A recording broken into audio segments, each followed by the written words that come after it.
e secreção do cortisol. Como todos sabem, o cortisol, assim como a aldosterona e alguns dos esteroides sexuais, os esteroides sexuais são provenientes do colesterol. Tá? Então, por várias passagens enzimáticas, o cortisol, por várias passagens enzimáticas dentro da adrenal, a partir do colesterol é produzido o cortisol, que é a metabolização do 11-deoxicortisol em cortisol pela 11-hidroxilase B1. Do cortisol para a cortisona, que é uma forma inativa do cortisol, quem participa é a 11-hidroxilase B2. E a transformação de cortisona de volta para o cortisol também é feita pela 11-hidroxilase B1. Isso é importante a gente saber, porque toda vez que eu tiver a transformação de cortisol para cortisona, a cortisona é uma forma inativa do cortisol. Ela não tem função. Então, é importante que a gente conheça essa passagem de cortisol para cortisona. Outra coisa que é importante que a gente conheça é que o cortisol, para ele ter ação, ele precisa estar livre no sangue. E quando ele está ligado, e a maior parte do cortisol ligado se liga a CBG, que é a proteína ligadora de cortisol, de corticoide, 70% do cortisol, quando ligado, se liga a CBG. Os outros 30% se ligam às demais proteínas, principalmente a albumina. E o cortisol livre, que é ativo. Então, o cortisol livre, que é ativo, e não pode ser transformado em cortisona. Bom, outro ponto que é importante que a gente conheça é como que ocorre o feedback do cortisol. Então, a partir do hipotálamo produzindo CRH, que é o fator estimulador corticotrófico, vai estimular a adenipófise, as células corticotróficas da adenipófise, a produzir o hormônio adrenocorticotrófico, que é o ACTH, que vai estimular o córtex adrenal a produzir o cortisol. Isso tudo é feedback positivo. E daí o cortisol faz um feedback negativo, tanto para o ACTH quanto para o CRH no hipotálamo. Bom, o glicocorticoide exógeno, quando a gente usa corticoide para várias doenças, ele faz também esse feedback negativo para o ACTH e para o CRH. Então, o efeito do corticoide exógeno, dependendo da dose, dependendo do tempo de uso, ele também tem esse efeito, e às vezes até um efeito inibidório prolongado sobre esse eixo. E o efeito positivo aqui para o hipotálamo é o estresse, a hipoglicemia e as doenças de uma forma geral. Então, vocês veem que aqui a gente também tem um efeito de doença e de estresse, né? Já vendo que a própria pandemia por si só e a própria doença, né, a Covid-19, já são um estímulo para se produzir mais corticoide. Bom, quais são as ações fisiológicas do cortisol? Eu não vou falar todas, porque são inúmeras, tá? Mas vou falar as principais, que são as que nos interessam para essa aula. Principalmente uma ação anabólica para a produção de glicemia, glicose, tá? E uma ação anti-inflamatória, essa que nos interessa principalmente, esta ação anti-inflamatória e imunossupressora que o corticoide tem, que eu vou falar mais detalhadamente como que ocorre esta ação anti-inflamatória. Bom, aqui pode parecer complicado o slide, principalmente para os alunos de primeiro ano, dos primeiros anos, mas aqueles que já passaram pela farmacologia e pela genética vão entender um pouquinho melhor esse mecanismo. Bom, como vocês viram, o cortisol provém do colesterol, portanto, ele não é uma proteína, é um esteroide. E por ser um esteroide, a ação genômica dele não depende só da ação direta do corticoide, tá? Porque ele não é uma proteína, então ele precisa se ligar a outros fatores para ter uma ação genômica. E a principal ação do corticoide é via genômica, seus efeitos genômicos. Então, como é que acontece? Então, nós temos na circulação o corticoide ligado a CBG, que não tem ação, o cortisol que entra, que passa a membrana celular, lembre-se que ele é lipossolúvel, então ele passa a membrana celular, dentro da célula, no citoplasma da célula, ele pode ser transformado em cortisona, por aquele mecanismo que eu falei para vocês, e voltar a cortisol. Ele pode entrar direto e exercer efeitos não genômicos, por ação direta, efeitos não genômicos, que também a gente vai ver. E ele geralmente se liga ao seu receptor, ao receptor de glicocorticoide, que também está ligado às chaperonas, tá? Principalmente as proteínas térmicas, e que vai fazer com que esta ligação do corticoide com o seu receptor passe à membrana nuclear e entra no núcleo. Ao entrar no núcleo, ele pode se dissociar do receptor, o receptor pode se dissociar dele, como ele pode, associado ao receptor, exercer os seus efeitos genômicos, diretamente através da ligação com o elemento responsivo ao glicocorticoide, indiretamente numa ligação proteína-proteína do elemento responsivo ao glicocorticoide com os fatores de transcrição, tá? Ou composto, ligação com o elemento responsivo e com os fatores de transcrição. O que é mais importante é que a gente entenda que todos esses mecanismos podem ser um mecanismo de estimulação de toda a maquinaria transcricional, quanto um mecanismo de inibição de toda essa maquinaria transcricional. Vocês vão ver que no efeito anti-inflamatório, o efeito principal é de um efeito inibitório de toda a produção de citocinas pró-inflamatórias.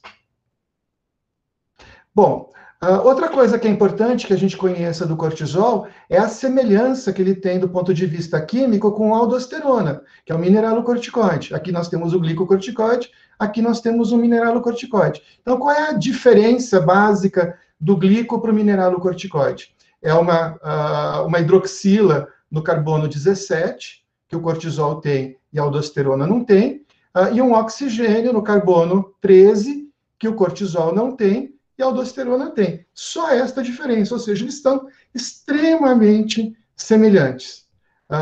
O que faz com que haja uma promiscuidade de relação do cortisol com o receptor de aldosterona e da aldosterona com o receptor de cortisol. Então, frequentemente, a gente tem funções do cortisol que são ligadas a funções da aldosterona, por ele estar ligado ao receptor mineralocorticoide, e da aldosterona com funções glicocorticoide, porque ela também se liga ao receptor glicocorticoide. Então, essa promiscuidade existe. Então, inclusive, na hora que a gente falar um pouco mais da função do glicocorticoide, nós vamos ver que eles têm atividade mineralocorticoide também, por essa promiscuidade de ligação ao receptor mineralocorticoide. E não esqueçamos também que, além de todos esses efeitos genômicos, nós temos os efeitos não genômicos do cortisol, por si só. Bom, então aqui, cortisol e inflamação. O que é mais importante aqui? Vejam que tem um monte de letrinhas aqui, que não é importante que a gente conheça todas, tá? Mas só para vocês terem uma ideia de todo o processo, ou de parte do processo todo de produção das citocinas e das interleucinas inflamatórias, pró-inflamatórias celulares. Então, existe todo um processo de produção de interleucinas e citocinas pró-inflamatórias, e que o corticoide, através do seu efeito genômico, estimulando a maquinaria transcricional, vai produzir vários fatores de transcrição, alguns estimulatórios, tá? Que depois desses estimulatórios eles vão inibir essa maquinaria de transcrição toda das interleucinas.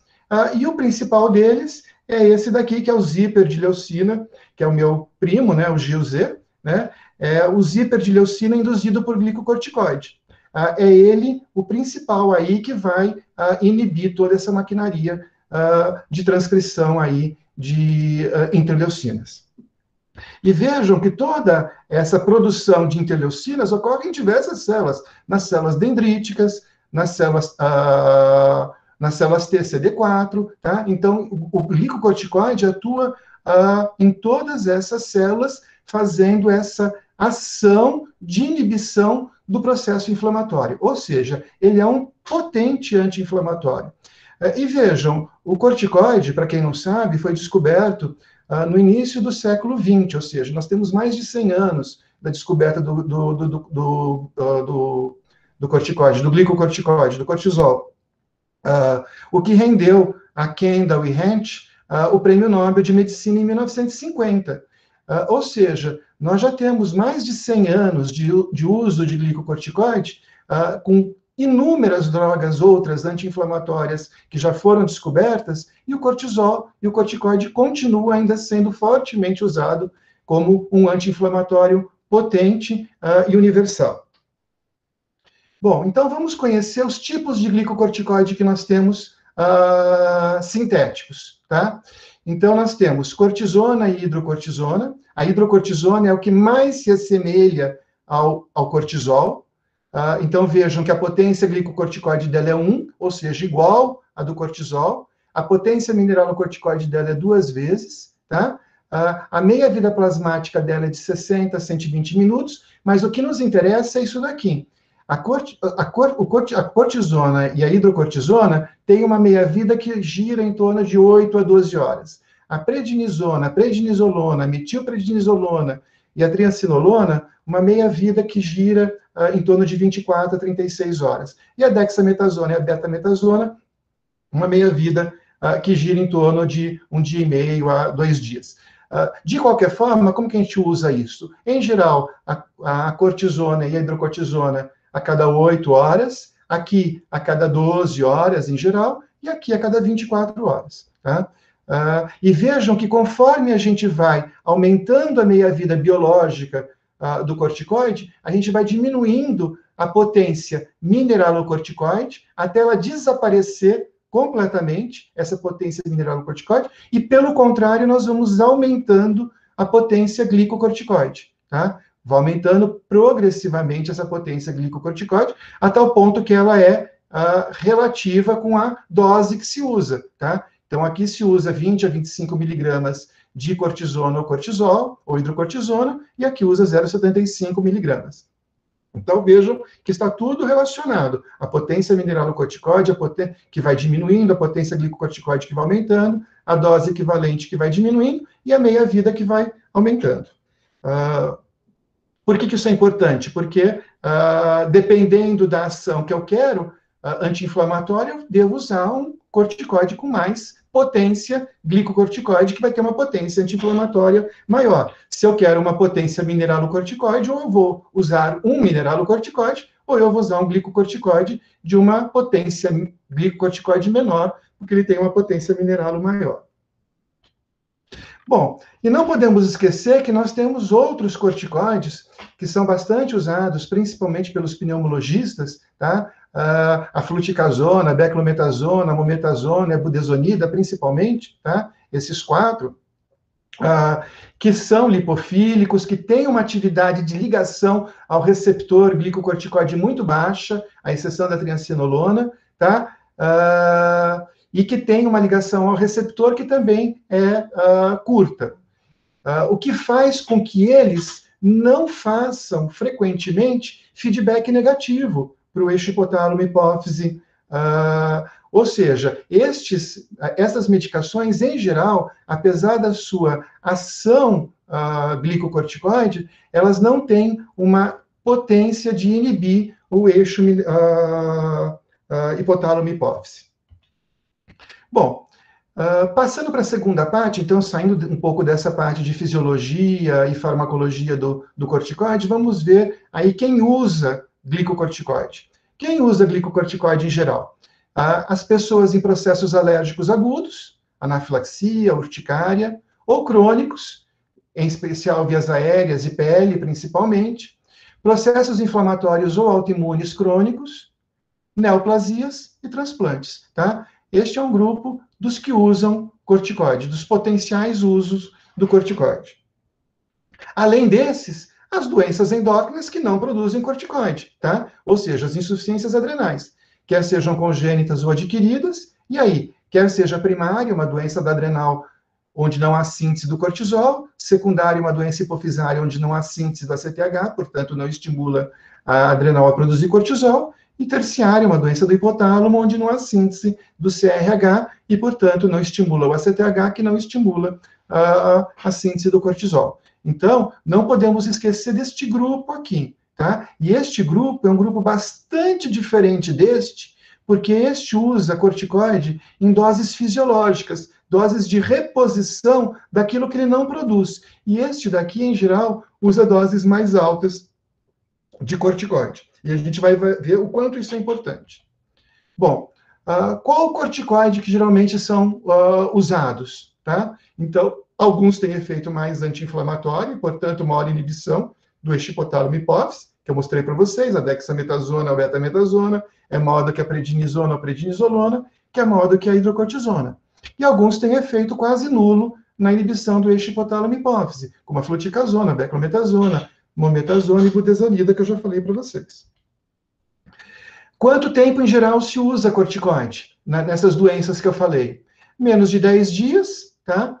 Em geral, para um quadro alérgico agudo, tá? Poucos dias, não tem risco nenhum, a suspensão rápida desse corticoide, independente da dose. De 10 a 20 dias, o risco é possível, mas é pequeno, porque você consegue rapidamente também retirar esse corticoide. Mais de 3 semanas já é alto risco, independente da dose que você esteja usando, tá? O uso prolongado já começa a fazer uma inibição do eixo hipotálamo-hipófise e a retirada rápida leva a uma insuficiência adrenal, porque esse eixo ainda não está estimulado para produzir mais ACTH e CRH. Porque aquela inibição, como eu falei para vocês, do glicocorticoide exógeno é prolongada. Qual a dose? Dose fisiológica ou dose de reposição, em geral nos quadros de insuficiência adrenal, ou dose anti-inflamatória. Lembrar que a dose anti-inflamatória, em geral, é pelo menos 10 vezes maior do que a dose fisiológica, em geral, até mais que 10 vezes do que a dose fisiológica. Ou seja, o processo de inibição do eixo hipotálamo-hipófise é bastante importante. Bom, além disso, nós temos que conhecer também que o glicocorticoide tem associação com outros fármacos, né? Alguns, eu não coloquei todos aqui, coloquei os mais usados, né? Fenitoína, barbitúrico, rifampicina, carbamazepina, aceleram o metabolismo hepático do corticoide. E com isto, a gente necessita de doses maiores de corticoide, porque ele metaboliza mais rápido, excreta mais rápido, e, portanto, você precisa de doses maiores de corticoide quando você está usando associado a essas medicações. Os antiácidos, eles reduzem a biodisponibilidade dos corticoides, e deve ser evitado o seu uso concomitante. A insulina, os hipoglicemiantes orais, antihipertensivos, antidepressivos, de uma forma geral, eles interferem também, o corticoide interfere na biodisponibilidade deles. Então, em geral, você precisa aumentar a dose dessas medicações. O digitálico, aí muito importante, o corticoide facilita a intoxicação por digital, tá? Então, deve ser monitorado. E os salicilatos, o corticoide diminui os níveis plasmáticos de salicilatos a tal ponto de que, às vezes, você pode chegar a usar doses tóxicas de salicilatos. Então, tomar cuidado com essas medicações, mas, em especial, com os digitálicos e com os salicilatos. Bom, então, quais são os corticoides usados para aqueles processos todos que eu falei, tá? Em geral, nos processos alérgicos, tá? Anafilaxia ou urticária, aqueles quadros agudos, hidrocortisona ou prednisona. Nas vias aéreas, aqueles que eu falei para vocês, que não afetam o eixo hipotálamo-hipófise, fluticasona, beclometasona, budesonida, mometasona. E na pele, em geral, betametasona, que é um dos mais potentes anti-inflamatórios. Nos processos inflamatórios ou autoimunes crônicos, dexa ou prednisona também são potentes anti-inflamatórios. Nas neoplasias também, dexa ou prednisona, e nos transplantes também, dexa ou prednisona. Ou seja, quase que todos aqui, tá, usam corticoides de alta potência anti-inflamatória. Tá? Aqui, baixa potência, né? E aqui, nenhuma potência do ponto de vista de inibição. Boa potência local, anti-inflamatória, mas nenhuma inibição no eixo hipotálamo-hipófise. E na insuficiência adrenal, em pediatria, a gente usa a hidrocortisona porque ela não interfere no processo de crescimento, e nos adultos, prednisona ou dexametasona, ou às vezes até hidrocortisona, mas em geral, pred ou dexa, em doses baixas. tanto para qualquer uma das formas, seja congênita ou adquirida. Bom, quais as doses que são usadas desses corticoides nessas doenças? Nos processos alérgicos agudos ou crônicos, dose anti-inflamatória, em todos, dose anti-inflamatória aqui em cima, né? E aqui, dose de reposição fisiológica. Então, lembram que eu falei que quando se usa dose anti-inflamatória, é pelo menos 10 vezes maior do que a dose de reposição fisiológica. E aqui, você tem várias doenças onde a gente usa corticoide não só em dose alta, mas por tempo prolongado, tá? Então, nos processos alérgicos crônicos, e nos processos inflamatórios, autoimunes, neoplasias e transplantes. Bom, então, quanto tempo se usa, né? Em geral, na anafilaxia ou na urticária, 7 a 10 dias, nas vias aéreas, contínuo ou em ciclos, na pele, em geral, contínuo, tá? E nos processos inflamatórios, contínuo, e nas neoplasias e transplantes, ou tempo longo ou em pulsos, tá? A vantagem dos pulsos, que apesar de ser em doses altas, ele, como ocorre em poucos dias, ele não inibe o eixo hipotálamo, hipófise adrenal. E na insuficiência adrenal, contínuo, mas em doses baixas. Bom, então qual é o risco destes pacientes de contrair Covid-19? Em uso de corticoide, o que fazer para esses casos? Então, qual é a recomendação atual? Este é um trabalho italiano, bastante interessante, publicado agora em 17 de abril, tá? Que recomenda passo a passo para cada um desses processos alérgicos. Nos agudos, anafilaxia e urticária, nada a fazer, o tempo é curto, não atua no eixo hipotálamo hipófise adrenal, mesmo sendo uma dose anti-inflamatória, um corticoide potente anti-inflamatório, basta retirar o corticoide ou deixar o corticoide no tempo que seja, mas no tempo curto. Não vai modificar em absolutamente nada e não vai aumentar o risco dessa pessoa adquirir Covid-19. Nos crônicos e vias aéreas, nada a fazer. A droga não interfere no eixo hipotálamo hipófise adrenal. Pelo contrário, tá? Estes pacientes têm maior risco de adquirir Covid pela própria doença crônica das vias aéreas. Então, é importante que ele esteja mantido controlado com o seu corticoide da sua doença de base. Na pele, vai depender do corticoide utilizado, da extensão da pele e do tempo de uso. Quer dizer, em geral, como se usa corticoide em extensões maiores de pele e tudo mais, o ideal é passar para uma medicação oral e ir tentando retirar aos poucos, na medida do possível.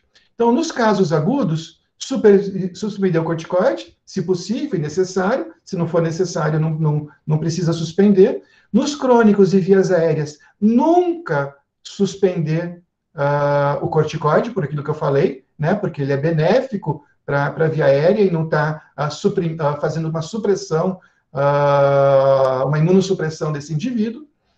O isolamento, para esses casos, ele é normal, exceto de pele em alguns casos, tá? Porque às vezes a lesão pode ser muito grande e propiciar a outras infecções. Os cuidados também são normais, exceto em pele em alguns casos, tá? E em casos de adquirirem Covid-19, observação em casa, em alguns casos de pele, trocar o corticoide para oral, porque você consegue manipular melhor essa dose, dar 2 a 3 vezes a dose fisiológica e dar pelo menos de 12 em 12 horas, tá? Não deixar só uma vez por dia. Então, por exemplo, trocar para prednisona, a dose correspondente ao que estava usando de betametasona ou outro corticoide na pele, e manter esse corticoide pelo menos 2 vezes por dia.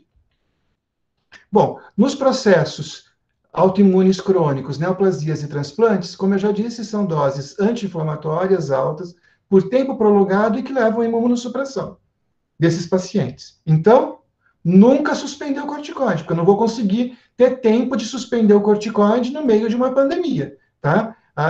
Porque a suspensão desse corticoide é bastante demorada no paciente que está usando há muito tempo. Então, nunca suspender o corticoide. Este paciente deve ser isolado como grupo de risco, ou seja, o isolamento deve ser mais cauteloso e mais cuidadoso, tá? Como qualquer outro grupo de risco, né? Dos diabéticos, dos cardiopatas, dos renais crônicos, como um paciente imunossuprimido, tá? cuidados normais, né? E em caso de adquirirem Covid-19, o ideal seria a observação em hospital, dividir a dose do corticoide 2 vezes por dia, porque em geral eles usam corticoide 1 vez por dia, tá? Então, tentar mimetizar mais o ciclo circadiano do corticoide, tá? Por conta da situação de estresse, mas como já usa uma dose alta, você não precisa aumentar essa dose, tá? Excepcionalmente, depende da dose e depende da gravidade da doença, você vai monitorar melhor essa dose do corticoide. Mas, em geral, a dose que eles usam é bastante alta e não há necessidade de aumentar essa dose, apenas dividir em 2 vezes por dia.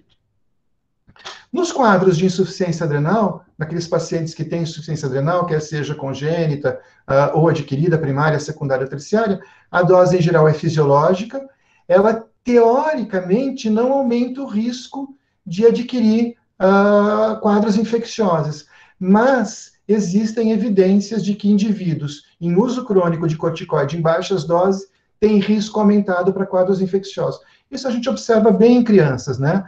Os nossos pacientes com hiperplasia adrenal congênita, desde que bem controlados, eles têm mais doença infecciosa viral do que os irmãos sem doença, tá? Ou seja, que convivem no mesmo ambiente, têm menos doença do que aqueles que usam corticoide em baixa dose por hiperplasia adrenal. Isso a gente vê, e isso é bem documentado na literatura. Então, também, de novo, nunca suspender o corticoide, porque ele tem uma insuficiência adrenal, se suspender o corticoide, ele vai entrar em falência adrenal e vai morrer por isto, tá? Isolamento como grupo de risco, tá? Por conta disto, né? Porque ele tem uma maior chance de contrair quadros, principalmente quadros virais, tá?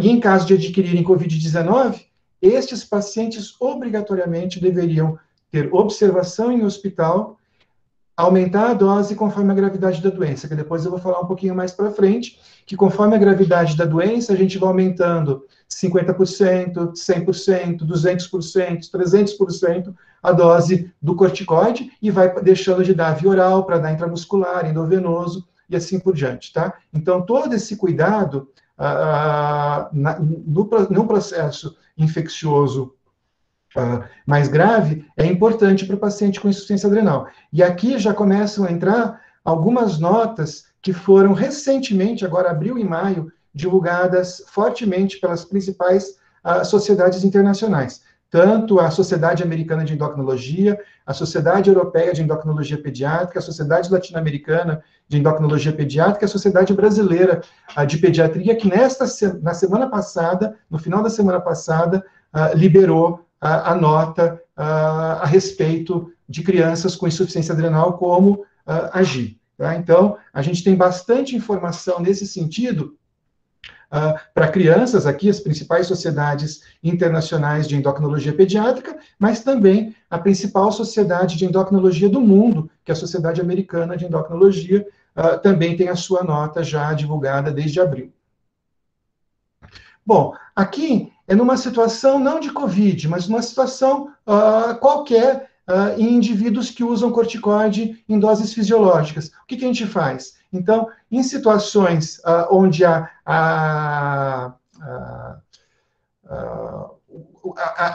o risco do paciente desenvolver um estresse é pequeno, não se faz nada, mantém a dose. Então, imunização, tosse, resfriado comum sem febre, dor de garganta, quadros leves, não se faz nada, se observa. Quadros mais leves, com vômito, diarreia, processo febril agudo, traumatismos leves, extração dentária ou cirurgias com anestesia local, em geral, a gente aumenta 50% da dose. E se tiver vômito e diarreia, passa para intramuscular. Aqui com vômitos e diarreia importante, redução da ingestão oral, infecções sistêmicas com temperatura acima de 39, tá? Ou extrações dentárias múltiplas, ou cirurgias já maiores, pelo menos dobrar a dose do glicocorticoide. Em quadros graves, triplicar ou quadriplicar a dose, e geralmente internado, endovenoso, e assim por diante. Então, isto já existe para qualquer situação fora de pandemia. Na pandemia, o que este artigo italiano tem preconizado, tá? E que as principais sociedades também seguiram, tá? Então, existem as várias fases da da Covid-19.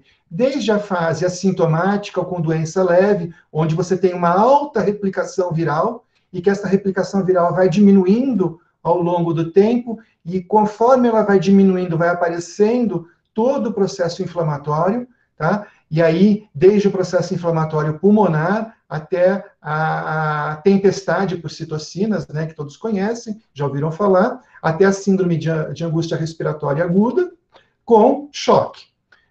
Então, o que a gente tem que fazer? Nesta fase inicial, não se modifica absolutamente nada. Paciente assintomático, mesmo diagnosticado com Covid-19, não se modifica nada o corticoide. Na fase em que ele começa a ter febre ou tosse, tá? Pelo menos dobrar a dose. Estou falando dos pacientes com insuficiência adrenal, tá? Dobrar a dose do corticoide, se tiver vômito, considerar intramuscular. Nesta fase, onde já começa o quadro mais grave e o quadro de sintomas de trato respiratório inferior, internar e considerar o uso endovenoso e pelo menos triplicar ou quadriplicar a dose do corticoide. E aqui, no quadro mais grave de tempestade inflamatória ou choque refratário aos diversos tratamentos, tá? Pensar em doses bem mais altas de corticoide com infusão contínua e endovenosa. Bom, a outra pergunta que se faz o coronavírus causa insuficiência adrenal? Porque a grande discussão que se tem é que se sabe que vários agentes causam insuficiência adrenal em quadros infecciosos graves. E aqui nós temos um quadro infeccioso que, em um percentual não desprezível dos pacientes, evolui para quadro infeccioso grave. Então, por exemplo, se sabe que meningites bacterianas graves podem levar à insuficiência adrenal, tuberculose, AIDS, blastomicose e várias outras doenças, aí algumas mais crônicas, mas outras bastante agudas, infecciosas, podem levar à insuficiência adrenal. Então, será que a Covid-19 causa insuficiência adrenal? Bom, se causasse insuficiência adrenal em todos os pacientes graves, nós já saberíamos. Por quê? Todos eles teriam respondido ao glicocorticoide, tá? E vocês vão ver que não são todos que respondem aos corticoides no seu tratamento. Então, provavelmente, a Covid-19 não é uma causa de insuficiência adrenal, mas ela pode ser uma causa de insuficiência adrenal relativa, ou seja, não aquela clássica com sintomas e tudo mais, mas relativa, que vários quadros infecciosos levam à insuficiência adrenal. E daí a possibilidade de alguns pacientes responderem ao corticoide e outros não responderem ao corticoide. Não só por aquela ação genômica anti-inflamatória, mas pela própria insuficiência adrenal relativa que a Covid-19 poderia estar levando. Então, a gente não pode esquecer disso, quer dizer, ela pode estar levando a uma insuficiência adrenal relativa e um determinado paciente não está levando a outro. Né? Drogas usadas no tratamento da Covid-19 podem levar à insuficiência adrenal? Sim, a gente sabe. O ritonavir, que é uma das drogas que está sendo usada em ensaios, tá? Ele inibe as enzimas do citocromo P450 e várias daquelas enzimas que a gente falou lá no início, na síntese do colesterol, do cortisol a partir do colesterol, são do grupo do citocromo P450. Quais são os sintomas de insuficiência adrenal que a gente pode ter? Em geral, são inespecíficos e indistinguíveis de quadros infecciosos graves. Então, vejam, quais desses sintomas vocês já não ouviram falar que um paciente com Covid-19 pode ter? Hipoglicemia, hipotensão, fadiga, perda de peso, náusea, vômito, dor abdominal. Todos eles são sintomas de quadros infecciosos graves e que também são sintomas e sinais de insuficiência adrenal. Então, é indistinguível o quadro de insuficiência adrenal de quadros infecciosos graves. Então, portanto, o diagnóstico de insuficiência adrenal relativa, ele deveria se basear em diagnóstico laboratorial suspeito, tá? Sódio menor que 135 e cortisol menor que 3 microgramas por decilitro. Óbvio que isso daí é o mundo ideal, tá? O mundo real nem sempre a gente tem cortisol disponível imediatamente para poder dosar. Quer dizer, ele é dosável, mas às vezes demora algum tempo para ficar pronto. Então, o ideal é que uma vez que você entre com corticoide para o seu paciente, é que você colha uma amostra de cortisol e guarde, tá? Para confirmar daqueles que responderam ao corticoide, será que responderam ao corticoide porque o corticoide teve uma ação anti-inflamatória? Ou será que responderam ao corticoide porque esse paciente estava fazendo uma insuficiência adrenal relativa associada? Isso, se eu não tiver um cortisol dosado previamente, eu não vou saber nunca, tá? Qual foi o efeito que o cortisol teve. Se foi um efeito genômico ou um efeito não genômico do cortisol. E o diagnóstico laboratorial de certeza. Este é quase impossível de ser feito, porque o certo seria fazer um teste de estímulo, dando ACTH endovenoso, uma dose alta de 250 microgramas, e esse paciente não respondendo com cortisol sérico menor que 20 microgramas por decilitro. Obviamente, isto em ensaios de pesquisa randomizados, controlados e tudo mais, isso deve ser feito, tá? Antes de você iniciar o cortisol, fazer um teste de estímulo com a CTH e dosar uma hora após o cortisol para ver se ele teve resposta ou não, para você definitivamente ter certeza de que ele estava numa insuficiência adrenal. Bom, e para aqueles que não usam corticoide? Qual o benefício do corticoide? Tá? Então, vamos voltar de novo para aquele gráfico onde mostra as fases da Covid-19 e o que vários autores aí têm colocado como racional para o uso do corticoide. Tá? Então, aqui seria um efeito imunossupressor, tá? Tentar diminuir a replicação viral. Lembre-se que eu falei que o corticoide também tem um efeito imunossupressor. Então, aqui a tentativa, o racional de usar o corticoide nesta fase inicial seria tentar diminuir a replicação viral. Desnecessário, tá? Então, não é recomendado nenhum tipo de corticoide, nenhum corticoide nesta fase inicial. Apenas manter para aqueles que já usam, tá? Nestas fases mais graves, tanto na fase de pneumonia, quanto na fase de insuficiência respiratória aguda grave ou choque. Tá? Aí sim, aí qual é o efeito que eu quero? O efeito que eu quero é, aqui, a diminuição da inflamação e da possível fibrose pulmonar. E aqui qual é o efeito que eu quero? A diminuição da inflamação generalizada, não só mais pulmonar, e tratar a insuficiência adrenal relativa, se tiver, e o choque refratário. Tá? Então, racional aqui nos dois é aquele que eu falei no penúltimo slide aí. Tá? Indicação de glicocorticoide, sim. Tipo de glicocorticoide, aqui, o inalatório e o oral, se for possível, se não, intramuscular. Tá? E habitual para crise de broncoespasmo, às vezes até como um anti-inflamatório, mas não em altas doses. E aqui não. Aqui, em altas doses, corticoides de ação para choque mesmo, em geral é metilprednisolona que se usa, ou às vezes até a hidrocortisona. E lembrar que trabalhos com outros tipos de doenças que levam a choque e que respondem ao glicocorticoide, eles respondem, em geral, ao glicocorticoide melhor quando associados ao mineralocorticoide. Isto foi visto em várias outras síndromes respiratórias agudas, como a MERS, principalmente, tá? E o influenza, tá? Quando houve resposta no choque refratário, tá? Houve resposta no choque refratário associado o glico ao mineralocorticoide. Bom, e o que tem de trabalhos? Vou mostrar 3 trabalhos bem rápidos agora, mais recentes, sobre a corticoide na Covid-19, e os 3 trabalhos são de 15 dias para cá, tá? Quer dizer, 40 dias para cá, que é o primeiro de 16 de abril, um trabalho chinês, uma revisão sistemática com meta-análise. E eu escolhi esses 3 trabalhos, primeiro porque eu considerei os 3 bastante importantes. Tá? Não tem muitos mais, não, com corticoide de peso importante na literatura atual.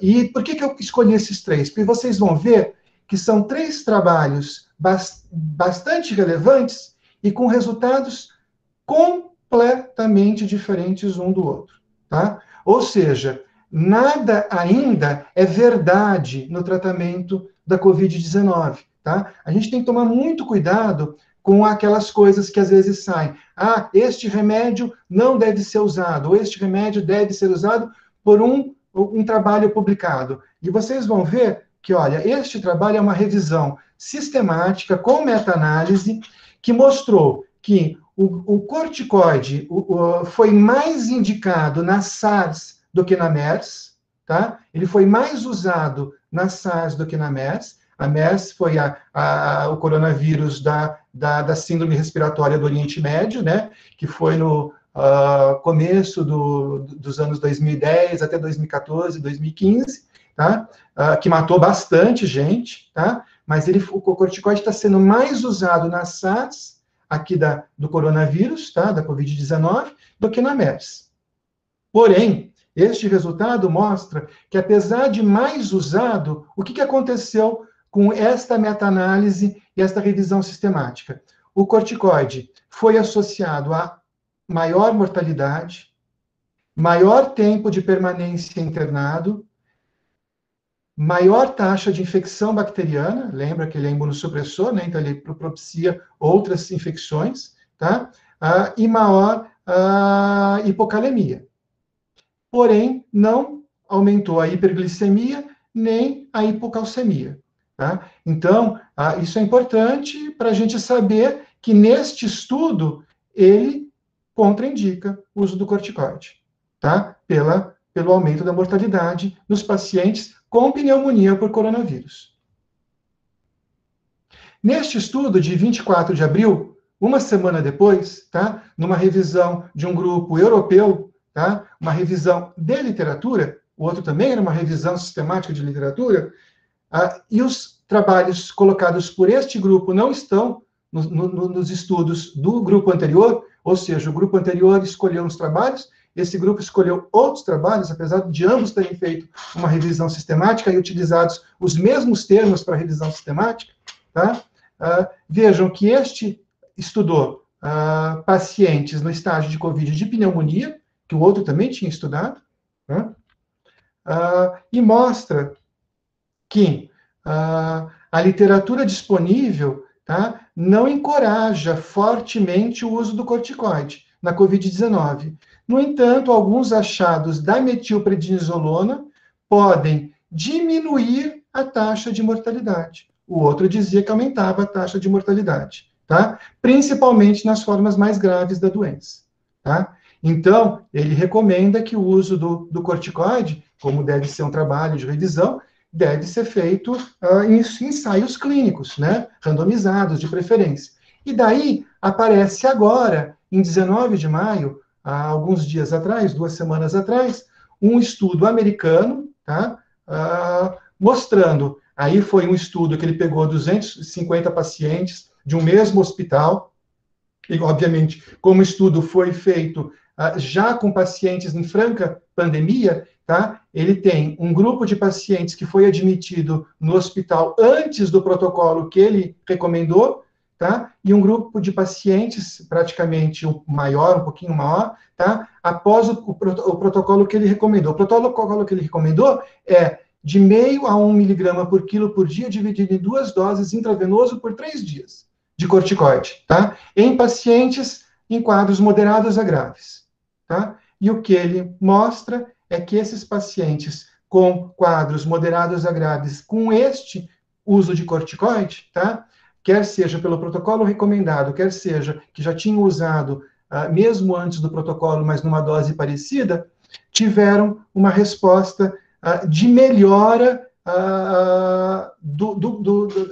dos resultados, que ele avaliou, entre eles o tempo de internação, tá? Que foi menor, tá? De 8 para 5 dias, e outras variáveis aí.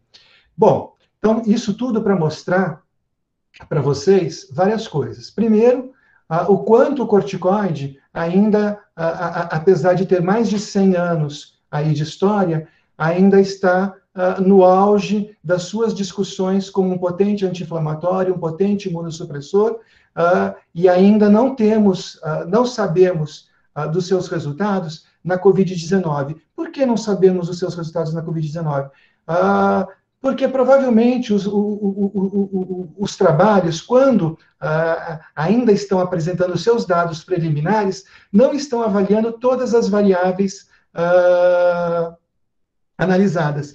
Entre elas, por exemplo, a insuficiência adrenal relativa, que a gente não pode descartar que esteja ocorrendo nesses pacientes, e em nenhum deles isso é avaliado. Em nenhum desses trabalhos que avaliam corticoide, eles controlaram o valor do cortisol antes da introdução do corticoide. Bom, eu acho que era isso, e para finalizar, o que sabemos? Sabemos muito de corticoide, né? Mas em tempos de Covid-19, nós temos ainda muito a aprender, tá? E talvez essas respostas só venham daqui a alguns meses, alguns anos, tá? Quando os estudos controlados, randomizados, que estão sendo feitos, tá? Começarem a aparecer os resultados, tá? Talvez já seja tarde para essa primeira onda da epidemia, mas talvez seja ainda possível serem usados numa segunda ou numa terceira onda, se ela vier a acontecer. O que eu queria deixar para vocês, eu recebi isso no meu grupo de turma, na realidade, quem postou falou que era do Fernando Pessoa, depois eu fui procurar melhor, não é do Fernando Pessoa, é do Fernando Sabino, do livro dele, chamado Encontro Marcado, de 1956, que eu acho que neste livro ele não quer absolutamente nada falar sobre epidemia, sobre doença, sobre nada disso, tá? Mas são frases que acho que se adaptam bastante ao momento que a gente está vivendo. Então, de tudo ficaram três coisas: a certeza de que ele estava sempre começando, a certeza de que era preciso continuar e a certeza de que seria interrompido antes de terminar. Talvez fazer da interrupção um caminho novo, fazer da queda um passo de dança, do medo uma escada, do sono uma ponte, da procura um encontro. Talvez esta seja a nossa frase que vai ficar aí para todos nós, né? Da procura um encontro.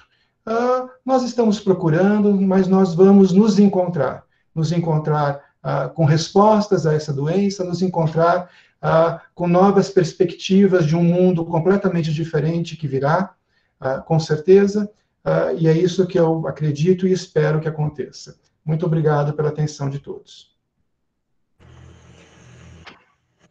Perfeito, professor. Excelente aula. Queria perguntar se tem questões, perguntas para o professor. Pode falar no chat ou abrir o microfone também. Bom, no chat tem 100 colocações, mas eu não sei se tem pergunta. Deixa eu procurar aqui. Tem mais pessoas apresentando, falando. Da onde são? Já encontrei até uma amiga, Cristina Lali, que acho que muitos de vocês conhecem, uma grande professora nossa da medicina interna.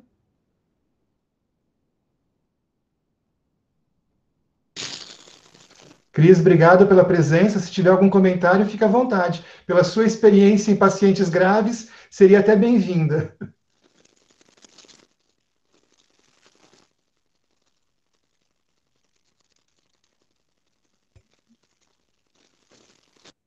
Boa noite. Pode falar. Boa noite, professor. Sou Brunello, aqui de Santo André. Pode falar, Brunello. Ativa. No consultório, né, o mais comum é o paciente caso leve, comprometimento com menos de 25% do pulmão. Tem, eventualmente, com muito sintoma, em que não tem indicação de internar, PCR em faixa viral, mais ou menos 3, dedímero normal, e o uso do corticoide nessa fase, ou seja, esses sintomas de tosse, eventualmente muito intensa, o uso do corticoide via oral Ou o senhor indicaria mais o via oral ou o via inalatório nessa Então, fase? este grupo de pacientes já entra no grupo com pneumonia, né? Porque você já Isso, fez um diagnóstico que ele está com uma pneumonia. Ele está já. com uma pneumonia que pode ser leve, né? Com poucos sintomas, tá?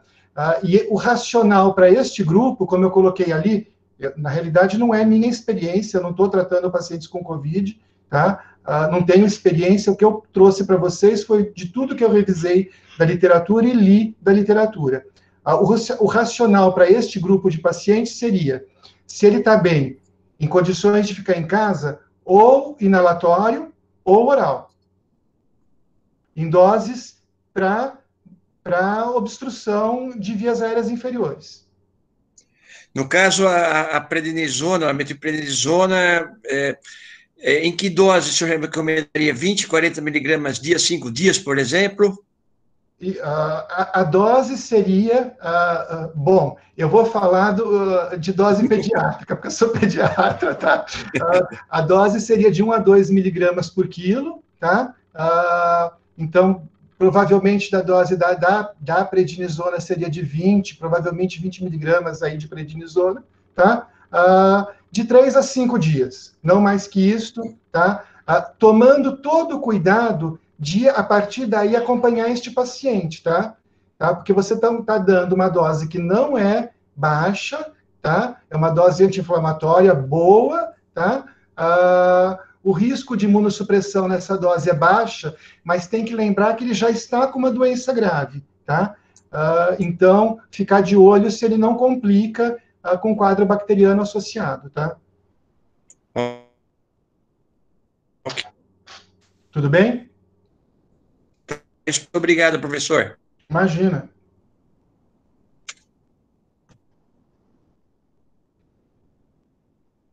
Bom, estamos aí à disposição. Para alguém perguntar, principalmente os alunos se ficaram em dúvida da parte de fisiologia, que eu tive que falar um pouco mais rápido para poder falar tudo.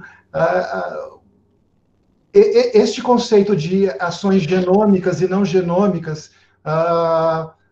dos produtos que não são proteínas, tá? Esse é um conceito importante que vocês têm que ter, tá? Então, frequentemente, quando o produto que vai ter ação não é uma proteína, tá? Ele precisa ter uma relação com outro produto, em geral o seu receptor, aí no caso dos hormônios, né? Tá? Para sua ação direta no núcleo, tá? E na maquinaria transcricional toda. Então, é o que acontece, por exemplo, com os andrógenos, né? Os andrógenos, eles não, também são esteroides, né? Eles não têm uma ação direta no órgão-alvo. Eles têm uma ação via ligação ao seu receptor, que é o receptor de andrógenos, aldosterona, a mesma coisa, tá? E assim por diante.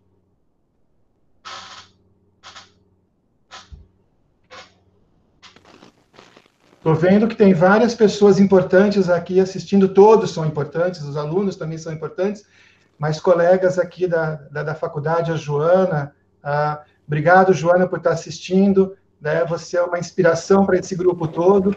Eu não sei se você conseguiu assistir desde o começo, mas eu citei o seu nome lá, porque eu acho que foi uma iniciativa que você apoiou os alunos e que tem sido fundamental para o aprendizado desde nosso nesse tempo todo de pandemia.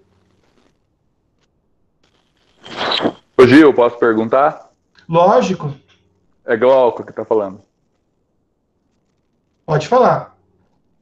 Seu colega de turma. Eu sei, pode falar, Glauco. Não, o que eu queria te perguntar é o seguinte: quando você falou da interferência dos antiácidos, você está colocando os bloqueador H? Não obrigatoriamente, tá? Mas, de qualquer forma, o corticoide não deve ser dado junto com essas medicações, tá? Ou seja, aquelas coisas de você fazer o paciente tomar todos os remédios juntos, tá?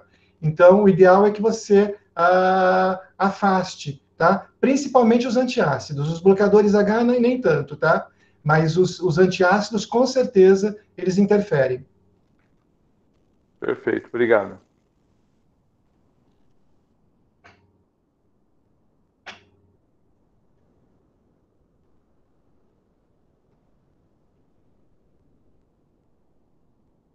Estou vendo vários colegas de turma aqui. Muito obrigado pela presença de todos aqui assistindo a aula. Vários outros Com certeza a gente ia prestigiar. Quê? Com certeza iríamos prestigiar. Obrigado.